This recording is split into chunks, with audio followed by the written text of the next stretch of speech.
अज़ीज़ बच्चों, अस्सलाम वालेकुम।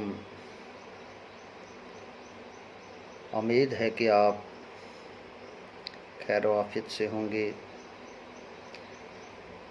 तो आज हम मीर तकी मीर की हालात ज़िंदगी और इनके अदबी खिदमात पर बात करेंगे। मीर तकी मीर, जिसे गज़लों का बादशाह कहा जाता है, मोहम्मद तकी नाम और मीर तखल्लुस करते थे।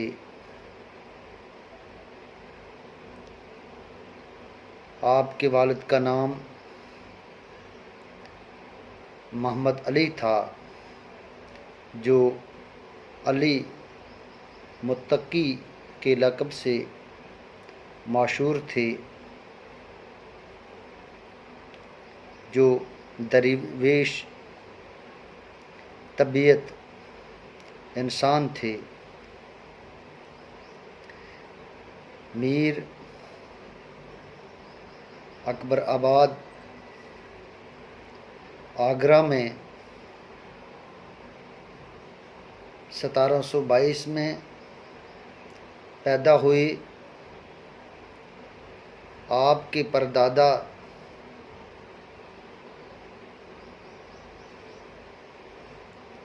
हज्जाज से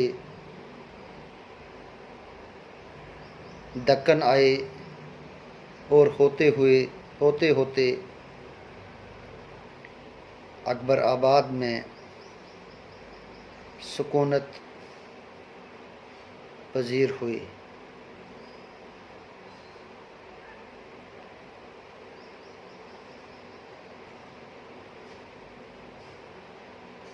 मीर ने इब्तदाई तालीम अपने वालिद और सैयद अमान उल्लाह से हासिल की, लेकिन अभी कमसन थे कि वालिद का साया सर से उठ गया। वालिद का इंतकाल हो गया। अभी सिर्फ 11 बरस के थे। इसी कम उम्री में रोज़ी की फ़िक्र दामनगीर हुई। सतीली भाइयों की बदसलूकी से तंग आकर आप आगरा से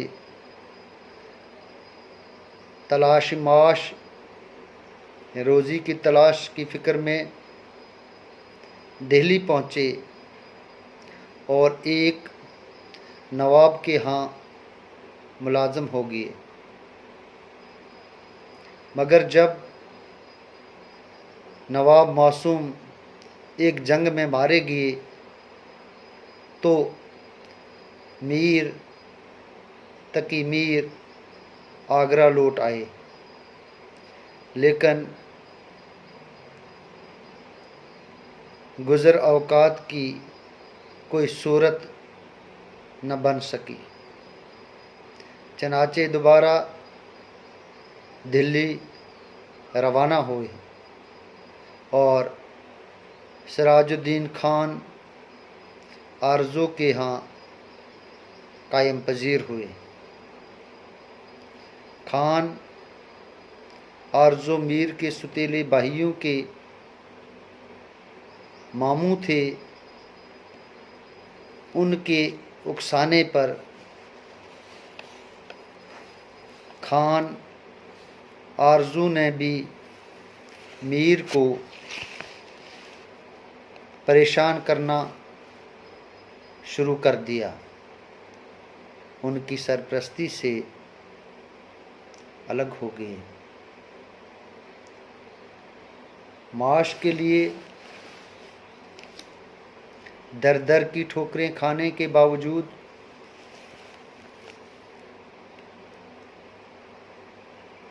मीर ने किसी के आगे दस्त सवाल नहीं फैलाया, हाथ नहीं फैलाए, बल्कि खुददारी और कनात पसंदी से दिन गुजारे। जब दिल्ली अहमद शाह अब्दाली, नादिर शाह और मराठों के हाथों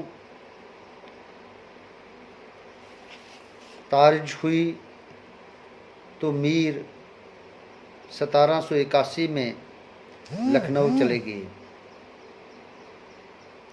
नवाब आसफ अब्दुल्ला ने मीर का खासा इस्तकबाल किया और 300 रुपये माहवार मुकर्रर किए। लखनऊ में मीर ने ज़िंदगी के बाकी 30 बरस गुजारे। यहाँ उनकी शायरी उरूज पर पहुँची। तनद मिजाजी की वजह से किसी बात पर नाराज़ होकर दरबार से अलग हुए। आखिरी 3 सालों में जवान बेटी और बीवी के इंतकाल ने सदमात में और इजाफा कर दिया। मीर की तमाम तर ज़िंदगी रंजो आलम और मसाइब का शिकार रही। 1810 ईस्वी में 88 बरस की उम्र में लखनऊ में इंतकाल फरमाया। मीर तकी मीर की अदबी खिदमात। मीर तकी मीर आसमान सुकन के दरखशां आख्ताब हैं। उनको उर्दू गज़ल गोई में खुदाए सुकुन से नाम से याद किया जाता है। वो इंसानी एहसासात व जज्बात की मुकम्मल तर्जमानी करते हैं। इनके आशार पाकीज़गी, दिलकशी, तरन्नुम और दर्दमंदी का मजमुआ है। वो अपने फ़न में यकताए ज़माना हैं। उनके मीर की ज़िंदगी यास व हज़न से भरपूर थी। नाउम्मीदी और गम से भरपूर थी। इसी यास व हज़न की वजह से इनकी शायरी में बुलंद ख्याली पैदा होती है। इनके आशार में गम व आलम की कैफियत दिल को मुतासर करती है।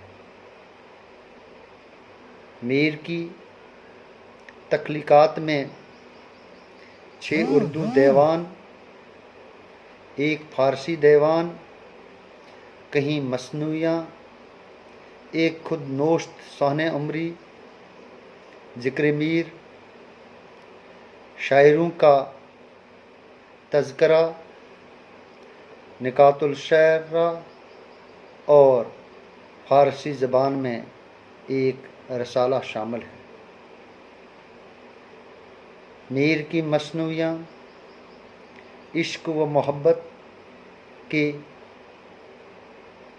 पुरदर्द इज़ाफ़े हैं। अलबत्ता अपनी खुद दार तबीयत के सबब कसीदे की तरफ उनका ज़्यादा रुझान नहीं था। मीर को गज़ल का बादशाह कहा जाता है। बड़े बड़े उस्ताद शुअरा ने मीर की उस्तादी तस्लीम की है। बकौल गालिब रेख्ता कि तुम ही उस्ताद नहीं हो गालिब, कहते हैं अगले ज़माने में कोई मीर भी था। बकौल ज़ौक़ न हुआ पर न हुआ, मीर का अंदाज़ नसीब न हुआ पर न हुआ, मीर का अंदाज़ नसीब। ज़ौक़ यारों ने बहुत ज़ोर गज़ल में मारा। इतना ही, शुक्रिया, आदाब।